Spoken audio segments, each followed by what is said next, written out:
am going for a Don't sit on the fence. majority draw. What? Hello and welcome back to the Puncher's Chance podcast. As always with myself, Sam Hill, and I'm joined by Harry Tovey and Ben Thomas. Now, before we get into this episode, the Day of Reckoning special, we got an important thing we've got to do. We've got to pay a special thank you to His Excellency Turkey Al Sheikh, because this is, of course, the Day of Reckoning special. We've got big fights all the way up and down the card. Harry, how excited are you for it? Very excited. Christmas has come early, some people can say, and yeah, this Saturday is going to be incredible. It's going to be one of the best cards ever, in my opinion. And yeah, thank you to Turkey Al Sheikh. What about you, Ben? Yeah, I'm proper excited for now, especially looking over it, all the fights. I think everyone you're going to sit down and watch is going to be interesting. 100%. Who have you got to say thank you to, Ben? Don't forget it. Texas, the future title I'm going to be holding. Oh yeah, of course.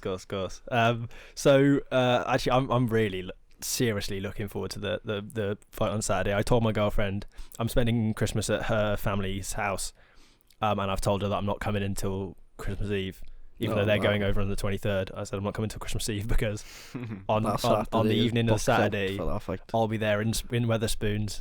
Have they given like a start time for it, like UK start 5 time? o'clock? Well, all these fights are surely going to be, even 10 rounds? Yeah, it'll be a long event. Yeah, but I can't see many of them going the full distance. No, especially the heavyweight. It's a seriously heavy card. I mean, the lightest fighters on there is Jarpatai Elisoro, Elisoro, and that's not exactly a light fight, is it? No. They're all in the heavyweights or Dimitri Bivol and Lyndon Arthur as well. That's of course. That's a fight. That's light heavy. My bad. Yeah. So what we'll do is we'll run through all the fights from bottom to top, going through all of them one by one. So the first one is, of course, Filip Hrgović versus Mark Demori. And can we just say, how are we saying that Filip Hrgović is the bottom undercard of any card?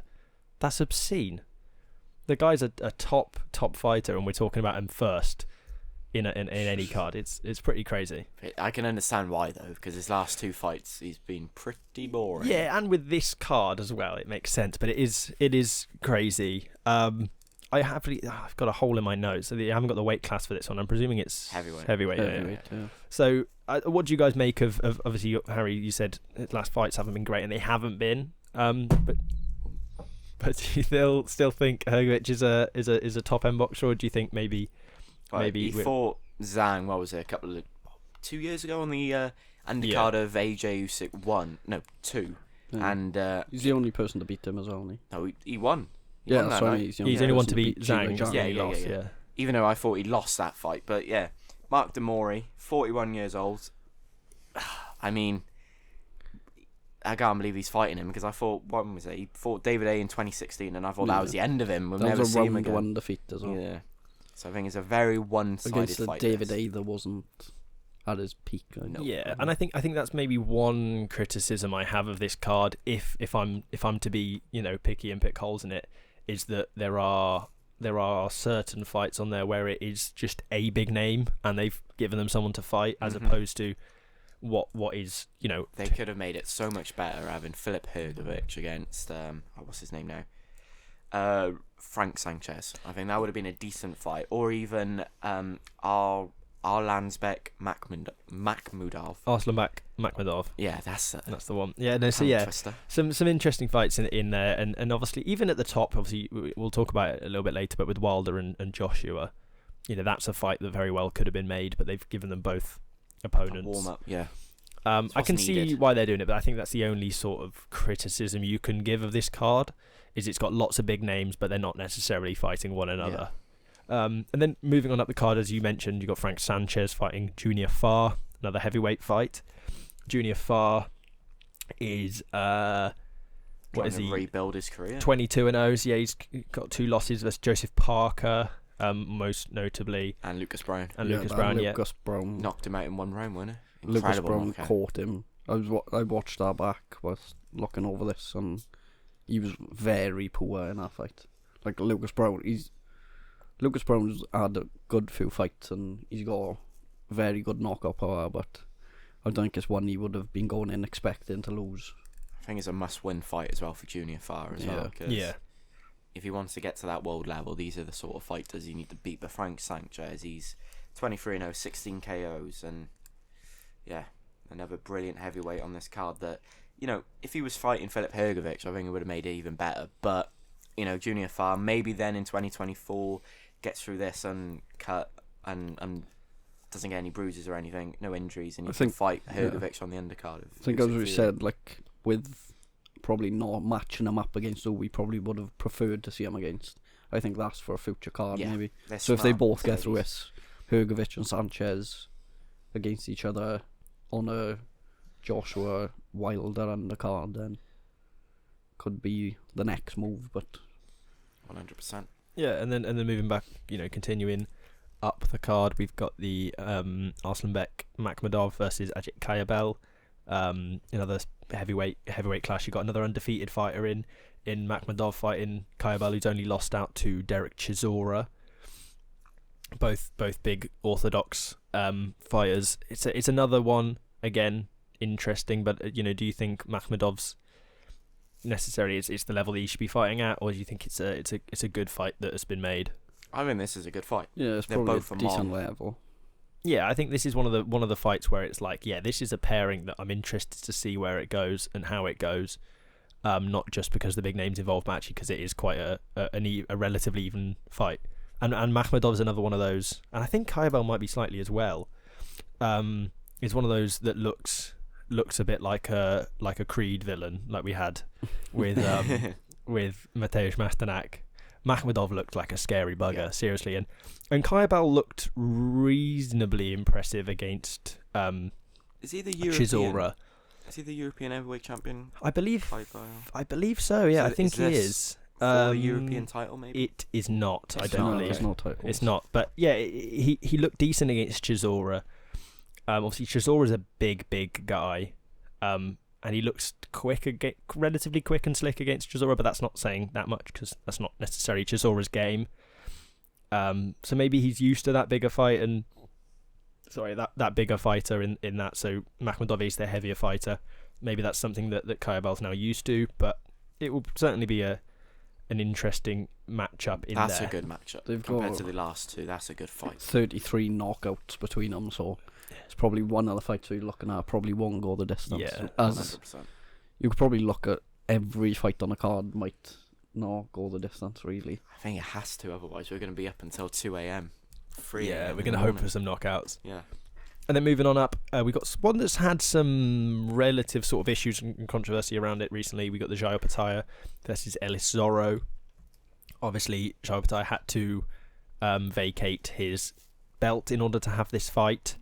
Ellis Zorro... Yeah, so there's no belt on the line now, is it? It's just a... Yeah, it's just a relative fight. So they're both two undefeated fighters, 23-0 for Opataya and 17-0 for Ellis Zorro. I think the main difference between the two is the sort of the level of the names that necessarily they've fought for. I think Opataya's probably got a slightly better pedigree in terms of who he's beaten up to this point. But it could be an interesting fight. It's a Southpaw Orthodox, so The last one against another one in there. Jordan Thompson, he battered him. Didn't he? Yeah. Unbelievable performance. Like, by fair play to Pataya. Jordan Thompson getting in there and doing it like late notice. But he showed his level, Yeah. you know. And I was wondering how Ellis Zorro feel like, obviously with the... He's already taken a risk, I think, going up against him. It's a step up in class And for him. with the belt not being on the line now, you're taking such a big risk for little reward. Yeah, I think you'd imagine that he's getting financially pretty well compensated for the fact that he thought he was fighting a title fight, or certainly now he's getting title fight money for a non-title fight. I mean, Eddie Hearn's been talking quite a lot about fights and how much people get paid, and that if there's not a belt up for grabs, that very much is a different paycheck altogether. And you know, you'd imagine with the Saudi influence in there that he's getting paid quite heavily for the fact that he's not going to have a belt and he's fighting someone who's of a much better pedigree than him. Do you think he's vacated that belt because he wants to have that new weight division that they've just announced? Because he wants to fight in the heavyweight division. He wants to do what Usyk's done, do it all in cruiserweight and then go up and...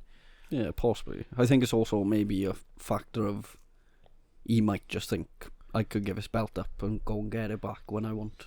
Yeah, and I've got an audio clip coming up, which was from Opetaya after his fight, about talking about maybe one of the fights that he wants in the future.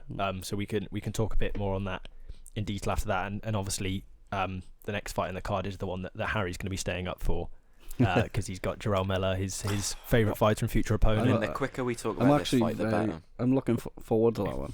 I think this is another fight that's actually, as much as it hurts me to say it because I don't want to say it, it's actually quite a good fight and is quite a close fight, and I don't necessarily know. And Harry's shaking his head at me, but I think to say Dubois batters him, I don't think we have the information to make that. I'll give it until Friday. We're at the start of the fight week now, Monday. Give it till Friday. You'll fail a drug test, and apparently he's taken like 6. He's been tested daily for. Yeah, but why are they giving an opportunity to someone who's they shouldn't. In the past, he's failed 2 drug tests for 2 different drugs, and they're giving him Yeah, but we're gonna see Conor Benn back fighting. Yeah, but Conor Benn ate too many scrambled eggs. There's a difference, ain't it? yeah, for sure. Dubois. So obviously, Dubois has had 2 losses in his career. Joe Joyce and Usyk. Jarrell Miller's still unbeaten. He got a draw against Joey Daweko. Yeah, but who's Jarrell Miller fought?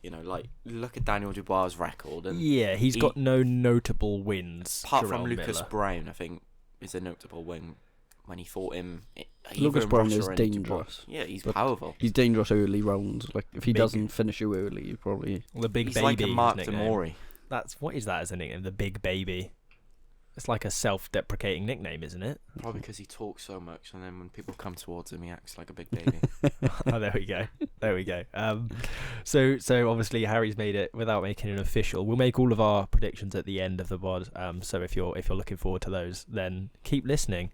Or if you're watching on YouTube, we will have chapters. I don't know if you boys noticed that on our I did see that in the last podcast. I put podcast, chapters on there so you can see, and you can skip ahead to the predictions if you so wish. I'm not saying on the last podcast should the do chapter that. of me with David Diamante saying heavyweight champion. Make sure we put that in. Oh, is that been put? I don't know if I put that on there. I can't remember. Oh, I hope you have. To be honest, I haven't listened to it yet because I was away. But yeah, I haven't listened to it yet. Have you listened to the last podcast yet, Ben? Yeah, I think it was 90% trying to get that video up.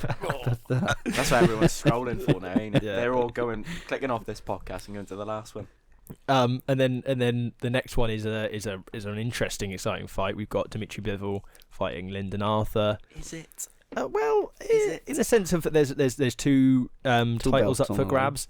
We talked quite heavily in the last podcast about the light heavyweight division with Ben Whittaker, and this is obviously one that Bivol has got his hands on. He famously beat Canelo was that last time out, or has he had a fight since? I want to say it's last time out, but I think he might have fought in Abu Dhabi. Yeah, and then obviously Lyndon Arthur's only lost to Anthony Yard and is a top British fighter in the light heavyweight division. Do you think there's a contest there, or do you think it's another one where we're saying, it's a big name fighting another reasonable sized name, but not necessarily the right matchup for him? It's a chance for Lyndon Arthur to change the jackpot. Yeah, correct. Change his career really. If he can get, we'll go on to the predictions, but it's going to be a tough fight for him. But for sure, if you wanna be at that level, the type of fights you need to win. 100%. Yeah, for sure.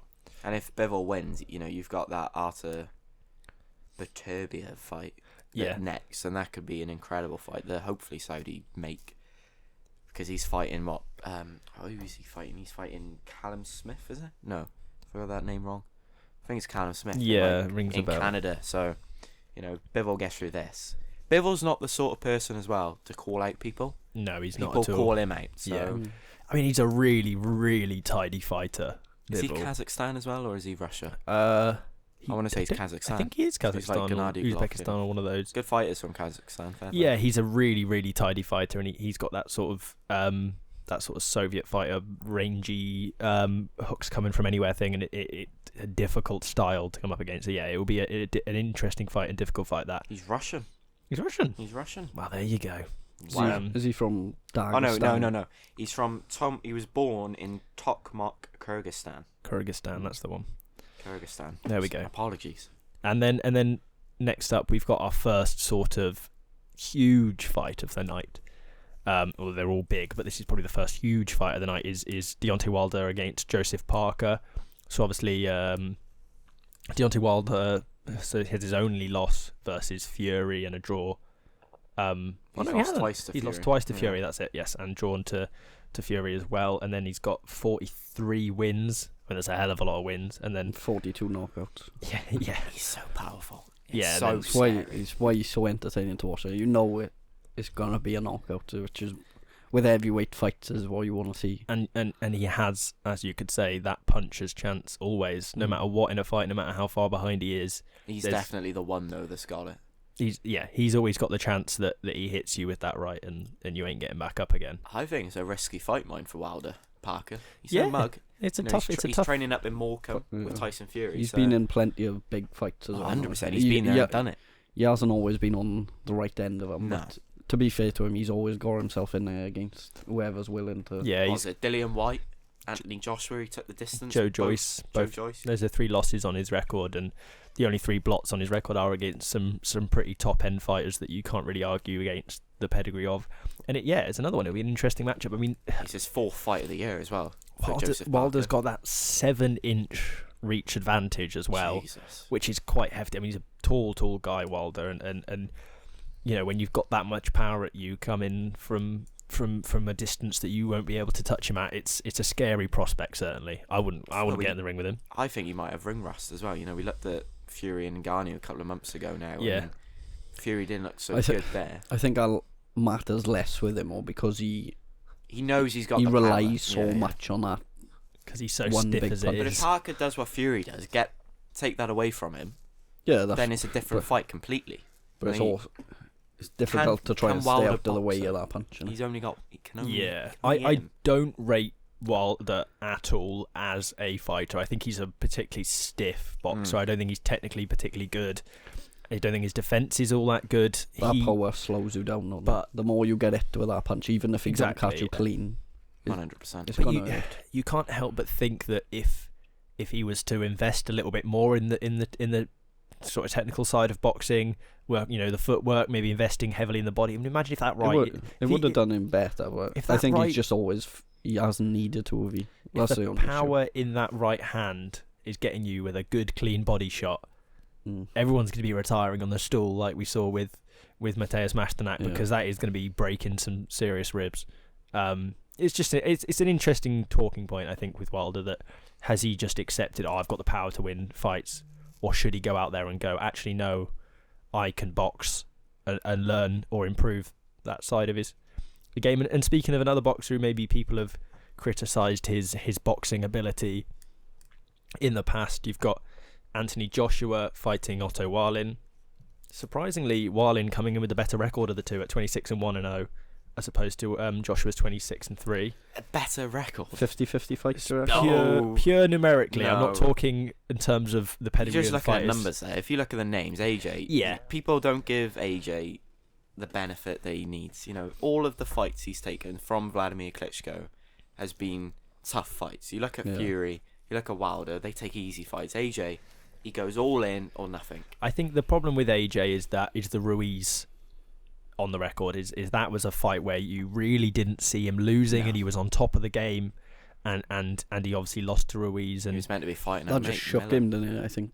Yeah, and he hasn't got any confidence. He hasn't recovered since that. Yeah, he hasn't looked the same fighter, and then he obviously lost twice against Usyk.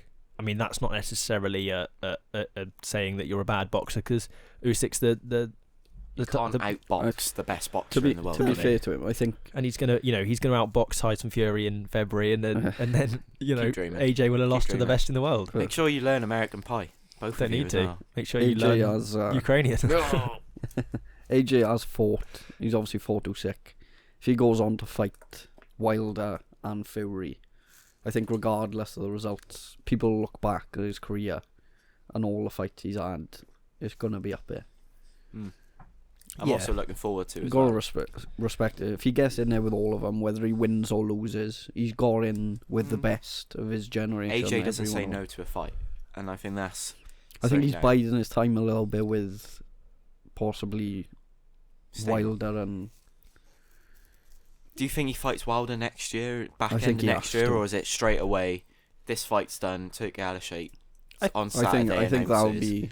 I think Wilder makes the most sense in terms of for both of them, because they are in that stage where they are both sat below Fury and Usyk in people's views. So you've kind of got those two at the top, and then you've kind of got AJ and Wilder sat below them.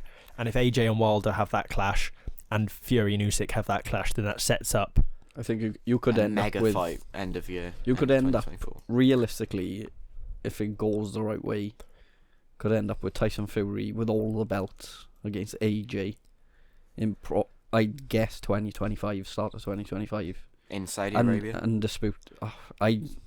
It's probably gonna. I'd want it to be in the UK. It's got to be in the UK. Because I think a UK crowd with that fight. Do you reckon Turkey Alashate will allow it though?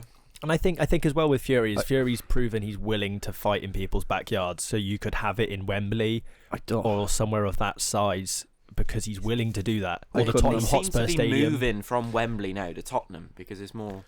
Well, they've got the retractable pitch, haven't they? So I imagine it's easier to make fights. You don't have to be so flexible with your time with Tottenham Hotspur. You can pick an event and they'll go, yeah, we'll make that work. Whereas with Wembley, you very much have to. I think there's times they can do it and times they can't. As well. But if it works out that way, I couldn't imagine many times in our lifetime where we'd have two British heavyweights going for undisputed. I would. Title. I don't see any coming up. Happily, it's a once in a lifetime. Happily sing American Pie on the podcast if it means that we saw that fight in the UK. I'd do it. I'd happily. I can't. I think it'd end up being in Saudi Arabia. I think they'd probably end up building some new 100,000 seater stadium in a week. Just to have it there, but that deserves a UK crowd. But Otto Wallin, he gave Tyson Fury a fright when he fought him in Vegas. He's a seriously. He nearly stopped Fury with that cut. The only thing is, in his last fight against Garciev in a hotel where Jake Paul just fought, not in Orlando, in Turkey, he fought. He didn't really show much there and got a split points decision win, and that was in September. When did AJ box last? It was the beginning of August, or am I getting that wrong now? Against Robert Helenius.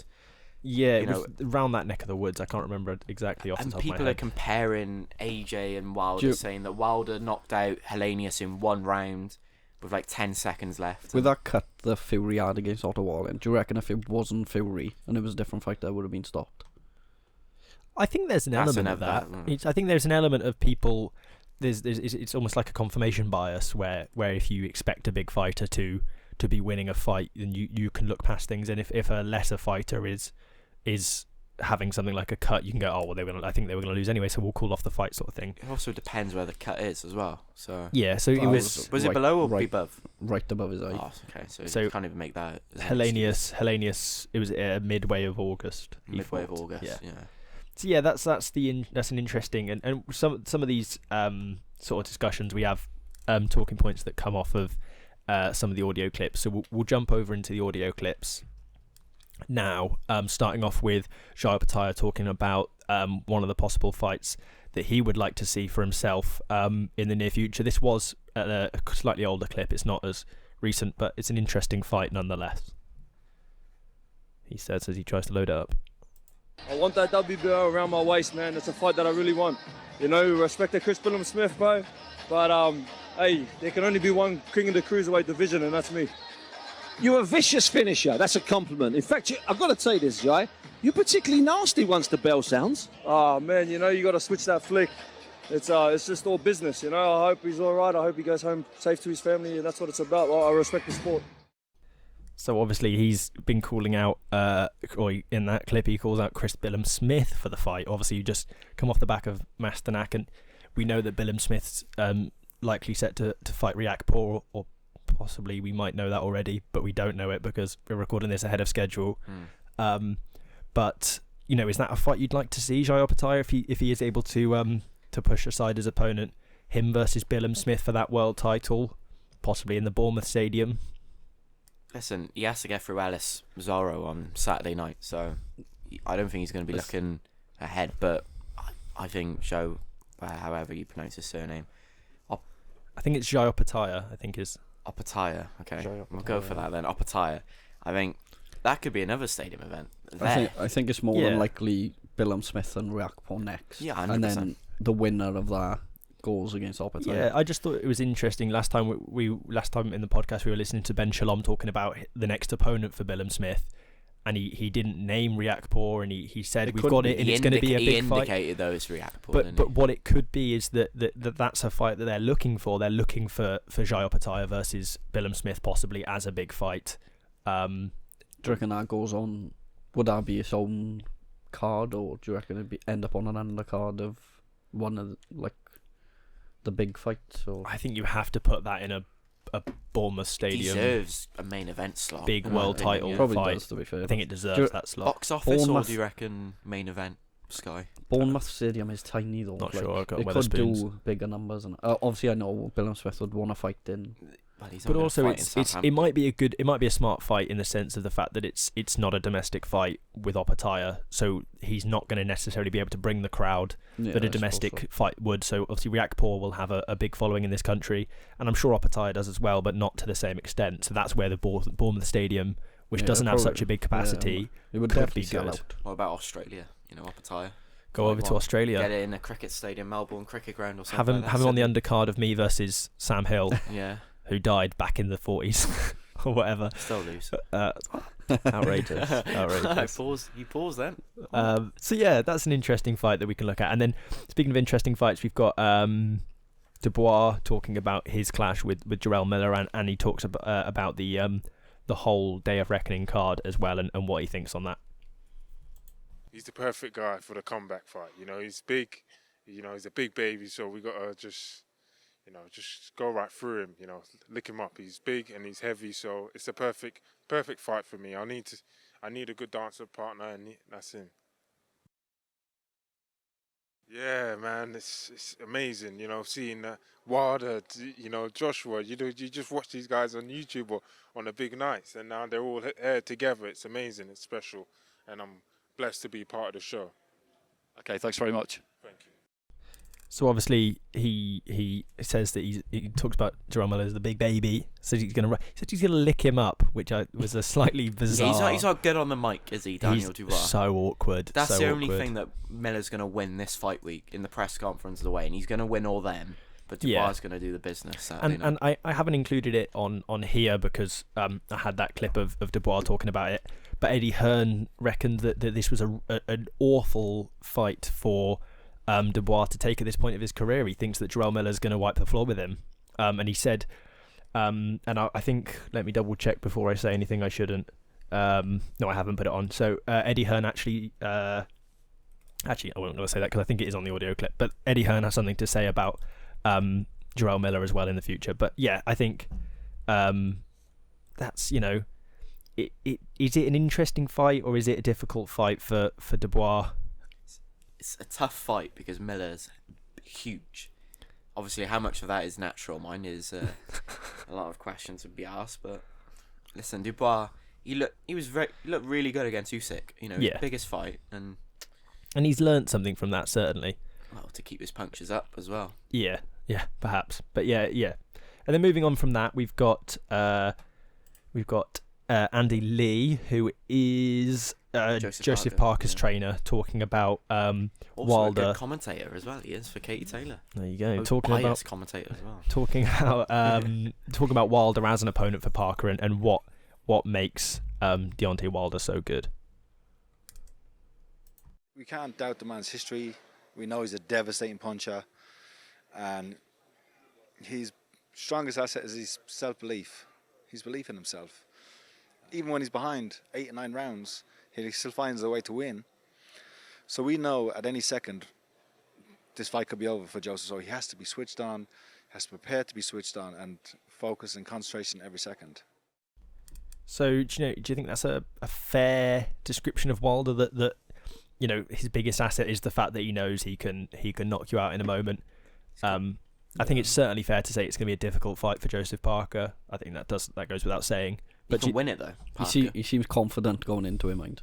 Who knows? Parker. Yeah, he can win it. I know we're going to go into predictions, and I think Parker beats Wilder. I know we're going to talk about it later, but wow, that's a claim. We'll have a proper it's conversation a claim, about but that it later. could be true because think of it, Wilder hasn't been in the ring since he's only fought once in one round since October 2022 when he lost to Fury in the trilogy. So there we go. Ring rust is definitely going to play a factor in this fight. Whereas Parker's fighting his 4th fight this year, 2nd fight in Saudi Arabia, and that's why I'm backing my New Zealand brother. Fair enough. And then we've got next up, we've got Anthony Joshua talking about he mentions a little bit about the sort of Saudi model at the moment, and also some of his opponents possibly looking past Otto Wallin. This is what I like about the vision, is that there's a map, a roadmap with checkpoints, and I can't wait to get to the final destination. So as I said, this is my first stop, and December 23rd I'll deliver that message, and I'll be on my way again onto the next bigger and better opportunity in 2024. I'm fully focused on this fight. I'm determined to win, and I'm determined to get back to my peak, if that's what they want to call it. So obviously Joshua's talking quite heavily, and I liked what he said about there being a roadmap, and I think that is evident with what we're seeing at the moment at the Saudis. They very much have a plan, and obviously in boxing you can't always follow a plan. No. Yeah, things change, but the fact that they have future fights in their back of their mind when they're making fights, that's what makes good boxing, I think. I don't think you can ever pre-plan or I think he just needs to. He's done that before with Andy Ruiz, caught him out.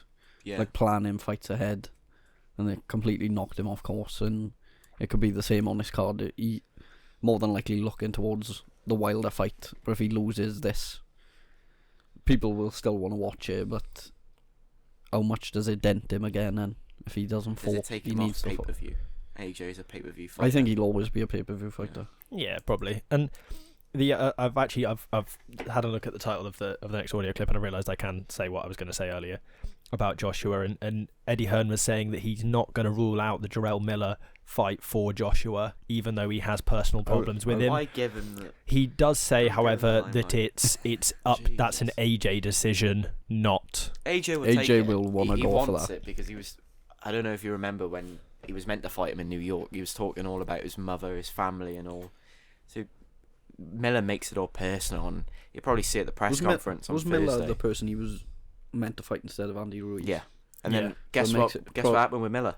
Failed a drug test, and then after that, he failed another drug test in another fight. So You want to be careful, Harry. You're in New York next week, and you know what he says about people who say bad things about him, and when they're in New York, he'll set him on you. AJ probably would really want that fight, even just thinking the point of if he didn't fail that drug test and have a fight, how different his career trajectory could have been. I also not losing. Do you think something happened though that night to AJ?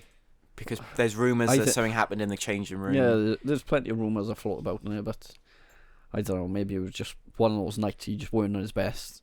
He got caught with a very big shot, and sometimes when you get it like that, you could just be all over the place. Puncher's chance. Puncher's chance. Back to it. One aptly named podcast we have. I I think it's an interesting talking point, and maybe we can talk about that when we have a look back at the fights afterwards. We can talk more about Joshua depending on obviously how that goes, and then obviously next up in the audio clip, and the last one we've got is Hearn talking about Anthony Joshua, and he also talks about rematch clauses as a thing in boxing, and I think we can have an interesting conversation around those as well. It's my job to look at the business interests. Anthony Joshua has never said to me once going into any fight, "Oh, do I have a rematch clause? You think he's thinking about losing this fight?" No. But anybody going into this fight, Joseph Parker, any big A side, it's traditional business. And I know fans are like, oh, it's just tough shit. I'm sorry. That's the business side of the sport. You protect your interests. First of all, I appreciate whoever's video that was for bleeping out Eddie Hearn to keep Harry's dad happy. I'm not happy with the swearing on the podcast. But no, I think it's an interesting clip, and obviously he says AJ's never said no to a fight, which I think we were talking about earlier. I think that says a lot about AJ's character as a boxer. You've got to give him his props. But what's your guys' thoughts on rematch clauses in boxing? Obviously, like Eddie Hearn said, they protect your assets, and what they do is they stop these surprise wins that you do sometimes get. They stop that from getting in the way of bigger fights in the future, perhaps. Do you think they're generally a good thing for boxing, or do you think that they harm it because they nullify the smaller fighters from making a bigger impact in the sport? It's frustrating from a fan's point of view, I think, because sometimes you'll have the fight, you'll have the big blow off, and then you've got to do it all again, where you probably want to see them move on to something. But they are prize fighters, and at the end of the day, what they should be focused on is making money. It's a very short career, and you've got to make the most. Like, if any of us were in that position, you would be thinking about yourself, It's your all family. about staying relevant, ain't it? You want to make as much money at the end of the day, so sometimes the rematch is big money, and if you lose a fight and then you got a chance to redeem it.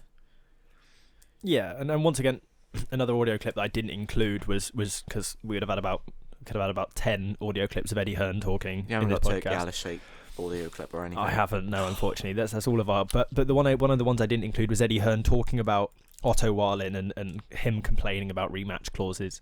And he says that, Otto Warlin's been picked from a pool of 10, 15 fighters for this AJ fight. And it's the biggest fight of his career, the biggest payday of his career. And if he does beat AJ and there's a rematch clause, he's going to get another huge payday. And it's sort of that whole, boo-hoo, stop crying, you're making millions, is Eddie Hearn's view on it. You go from B-side to A-side. Yeah, exactly. And Otto Warlin has the opportunity to beat AJ for a second time, and then, you get the conversation of, wow, this guy's really somewhat special. He's beat him twice. Who else can he get? So, I just thought it was an interesting point of view. And speaking of, interesting talking points, whether they're good or bad for boxing, we've got the second version of our split decision segment, where two of us argue the point of view, and the third one tells us what. So Harry's playing the judge. Have you got the question up, Harry? I have. I'll let you run away with it. Is Have your fun. Saudi Arabia good for boxing?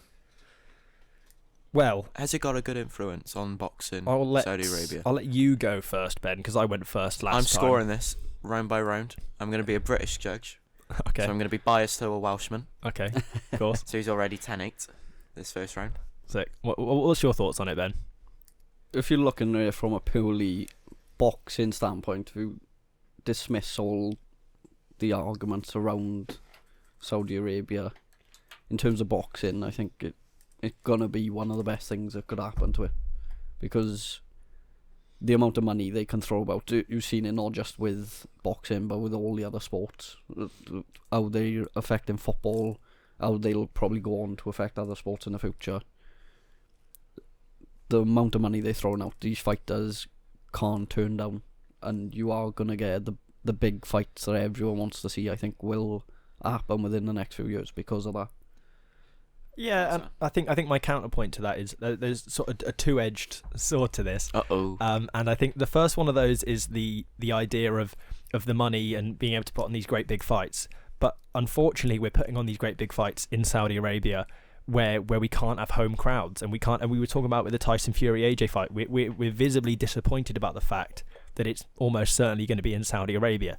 And I think the point to that, and going back to you talked about football, we've seen it with the Chinese league in football and the Russian league in football. When governments try and invest large amounts of cash in something to create a false interest in it, it's only ever a flash in the pan, and it doesn't have that longevity. And all that's going to happen is that fighters are then going to expect the amount of money that the Saudis provided, and the British and the Americans won't be able to do that, and so the fights won't happen at all, and we'll end up in a point where they've inflated the market beyond belief. And if they leave the market, then boxing will fall apart in its arms, because there's no one to pay the money to the big fighters that want the money, and then they're not going to fight for any less money. And I think we're going to stop seeing, if the Saudis don't keep it going for a long time, I think then we have an issue of, are we going to get to see any good fights in boxing, or is it going to be, Anthony Joshua versus Andrew Ruiz 5? Is that what we're going to get? What's the chances that they run out of money though? Yeah, how do you reckon they're making money? They are endless supply of. But did the Chinese run out of money? Did the Russians run out of money? But it's a different. Or type did they? Of money. It's oil money. But they didn't run out of money. They just they moved on to their next interest, didn't they? And I don't think boxing is the biggest thing. I don't think the Saudis are going to constantly focus on boxing. I think it will get to the point where that's stale, and they'll move on with their money, and then that's when we have an issue. My eyes. I think the difference between the Chinese, Russian, with Saudi Arabia, they see it as putting an event on to not just build their sporting infrastructure, but make people want to go and visit it. I think it's more of a tourism attraction. I think that's what it'll be in the future. Of people will sort of go and watch these big events, especially people with a lot of money, and it's not just to watch the sport, but to live that lifestyle that they've got out there. But is that not part of the shame? You know, boxing for me has always been a working class sport, and it's always been a thing where you get these kids off the street and into the boxing gyms and turn their lives around, and obviously the main support of boxing is in that same community. And what we're doing is we're ostracizing the people who actually care about the sport, being able to watch the sport. You know, I'd love to be able to say, let's get a podcast and go down to a big stadium in England and put it on and talk about it, but we might not be able to do that because the big fight will be in Saudi Arabia, and I can't afford a flight to Saudi Arabia. Unfortunately, I don't know about you boys. I ain't got that money. No. Student loan. If you want us to go to Saudi Arabia, just listen the fuck out of this podcast, because we'll put ads in this podcast. We're not monetized yet on YouTube until we get to this is our 5th episode and we're still here. We have to get like 1,000 subscribers on YouTube or something to get monetized. So if you're listening and you want a live podcast in Saudi Arabia, do you know what I think Saudi Arabia is good for boxing? Pay-per-view prices. You look at this, they're reckoning 20 quid. I'm happy to pay 20 quid to watch. Is that the same price? 8 incredible Would that be the same fights. price like America and ways? Or no, yeah, it always theirs is more. America, I think it's $25. No, it's $35. He put on Twitter that $36. he wants people to respect this card. As you were saying, you want the working class people to be able to watch it. I think it's 20 quid. It's cheaper than a ticket in a stadium event over here, so it's good. I think in terms of, like you said, with the boxers making the money at the end of the day, where they've all come from and like working their way up to where they're at, they are risking their lives in many ways getting into the ring, and I think the amount of money they're making is probably deserved of what they're doing. Yeah, and I think the only concern I have, obviously I've mentioned the longevity and whatnot else, and I think we'll tie it up.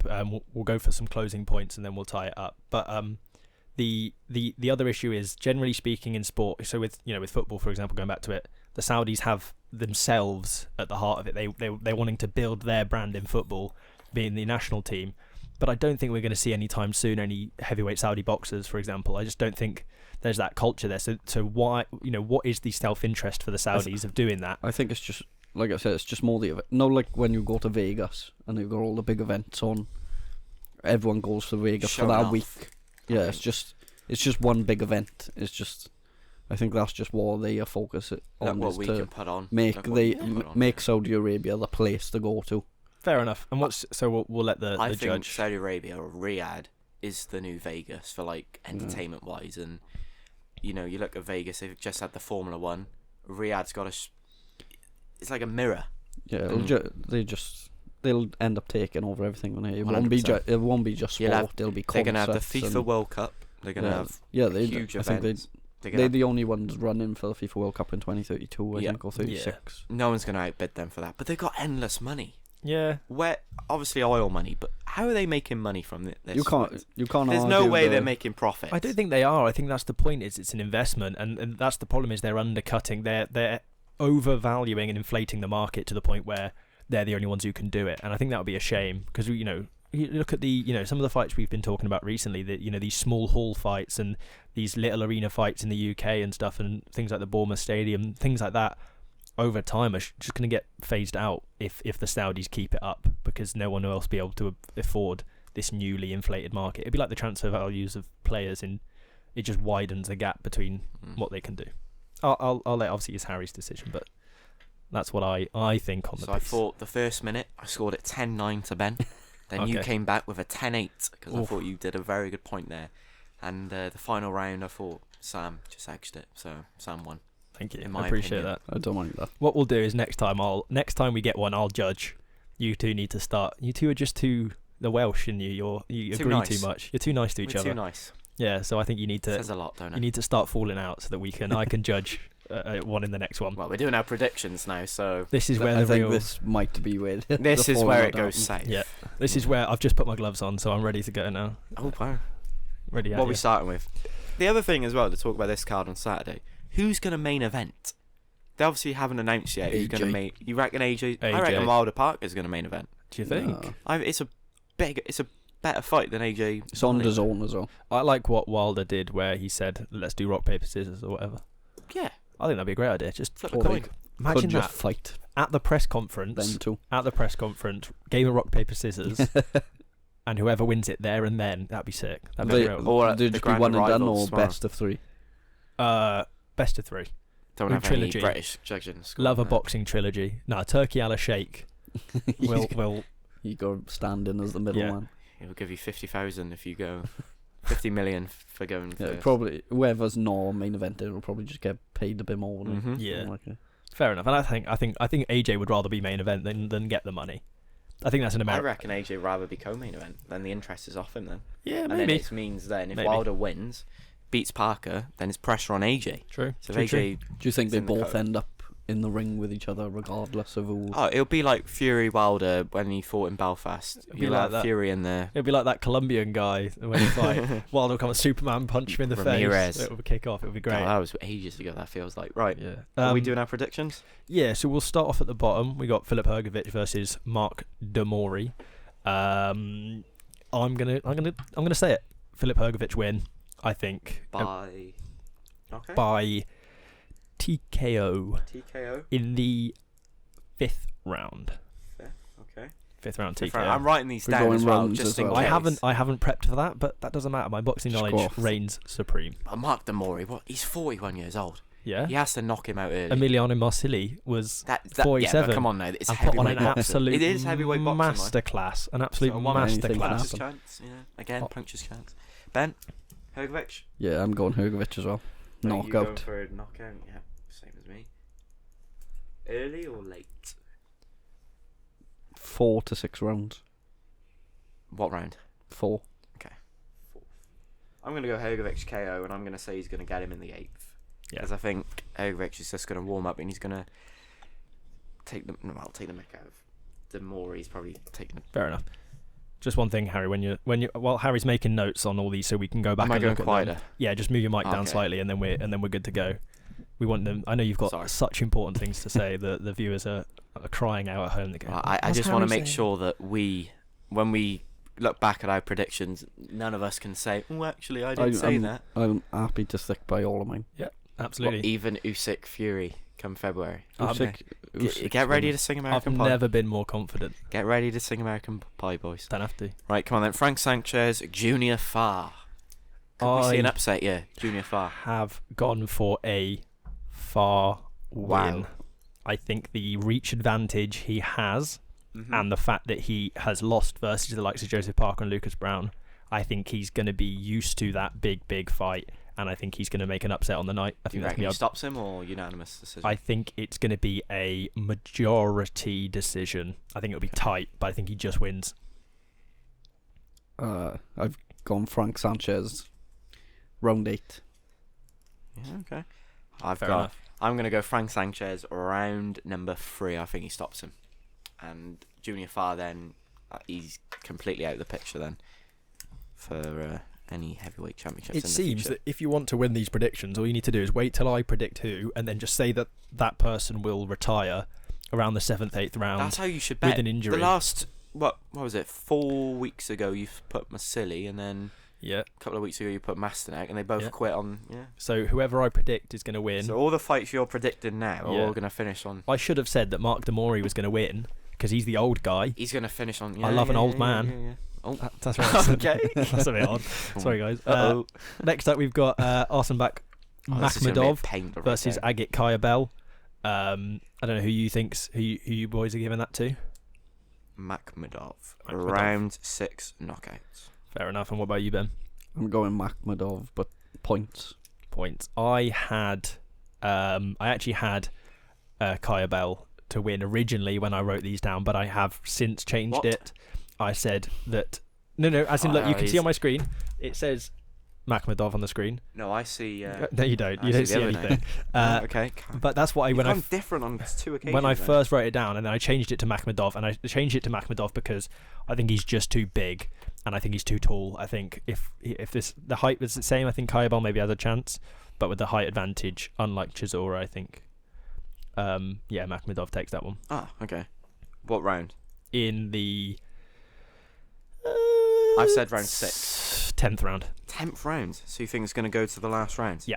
Okay. Happy days. Next one. I'm going to go straight out. Jai Opetaia, second round knockout. Second. Wow. Yeah, I think he flattens him. Wow.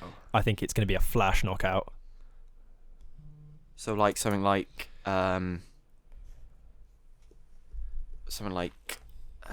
who did he just fight? Jordan Thompson. No, it was a fight that we just watched a couple of weeks ago. Ben Whitaker, that knockout. Yeah, something like that. Well, that was more of a. Stiff. I think it's going to be an in and R in fight, and you're like, oh, where's this going? Where's this going? And then it's just going to be bang, clean. That's my claim. Fair enough.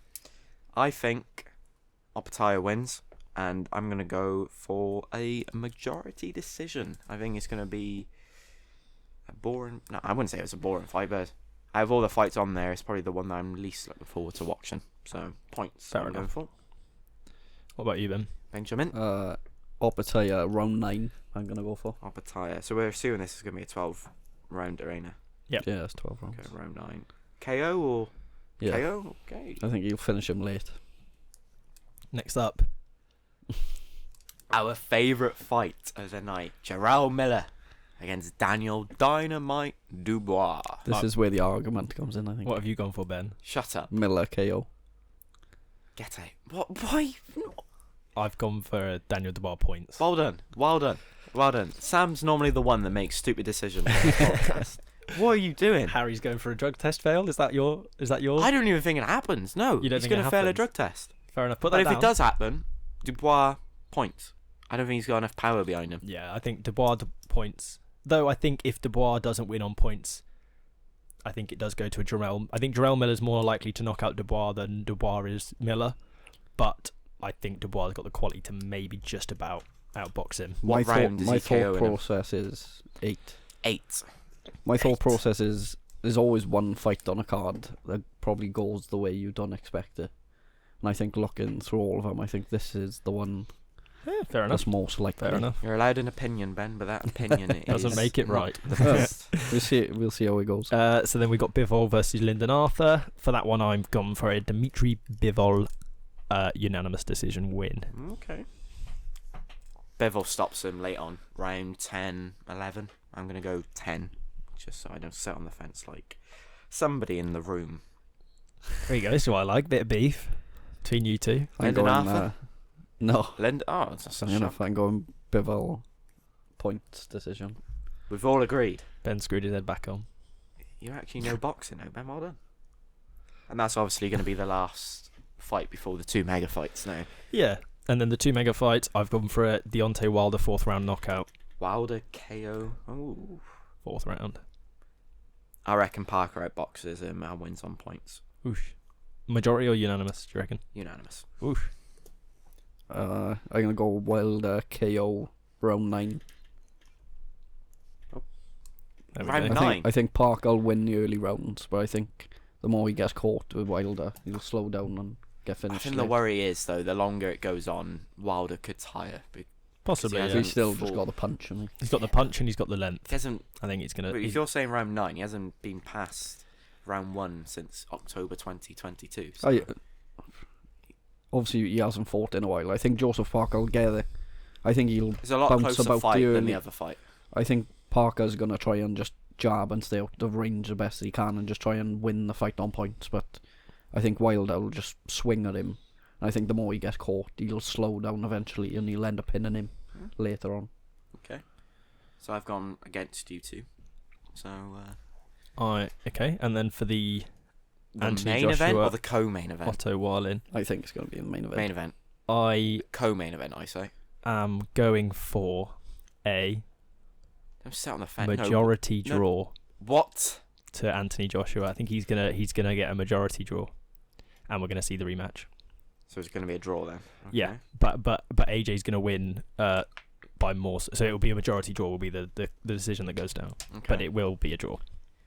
Please speak knowledge, unlike Sam, and say that AJ is going to win by stoppage. Yeah, he is. Yep.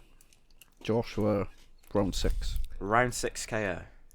I just think he's gonna struggle I against think the it's South. more- Is it going to be a 12 rounder as well, or do you reckon it's going to be like Yeah, it's Robert 12. Helenius 10 round? No, it should be 12, but Won't I be think I'm thinking more out of hope than anything. I want AJ I want to... AJ to win. I want to see him bounce back. I absolutely want AJ to win. AJ around 7. Yeah, I absolutely do want AJ to win. That's not me being. We've gone quite close almost, haven't we? We have. But the thing is now, though, I've ruined 2024 because Parker's beaten Wilder, in my opinion. So then that means that AJ fights Parker. No, you still have him. You still have the Wilder? You still reckon it's going to be Wilder? I don't. That's the fight that's got to happen. Yeah, well, who knows? If he fights Wilder and Fury, that's his career, regardless of. Would you say he's gone down as one of the best top, British heavyweights ever? He's one of. I reckon he's up there. If he goes and beats Fury, which he may well do, fingers crossed. There we go. So there's some pretty bold predictions from us up and down. I can't believe you've gone for a draw. Yeah. You know, out of all the fights to do, that's the most unlikely result. No one ever predicts in heavyweight boxing. Yeah. Obviously, we've seen it with Wilder Fury once, but I don't think I've seen many draws in heavyweight boxing. It's happening. Watch this space. Anyway, we're just approaching. That means Wallen's going to quit on the stool. Yeah, probably. We're just approaching the hour mark, so we'll call it there for the episode. Obviously, we got on the 23rd. This will be coming up, and then we're going to have a week off for Christmas. Merry Christmas, guys! Merry Christmas for that, guys, and we'll see them either the week after Christmas or possibly the week after that. It depends how we're feeling. We might record one remote to get it in on the new year. But Jarrell Miller's got his knockout. Yeah. I so can't believe you did that. So yeah, thank you all for tuning in. You can catch us on either Spotify or YouTube, or if you haven't listened to it already, listen to our last episode or any of the other episodes. They're all great listens, if you ask me. Follow us on Twitter, where we'll be doing all the updates, live updates for the Day of Reckoning card. And otherwise, have a lovely Christmas, and we'll catch you all in the new year.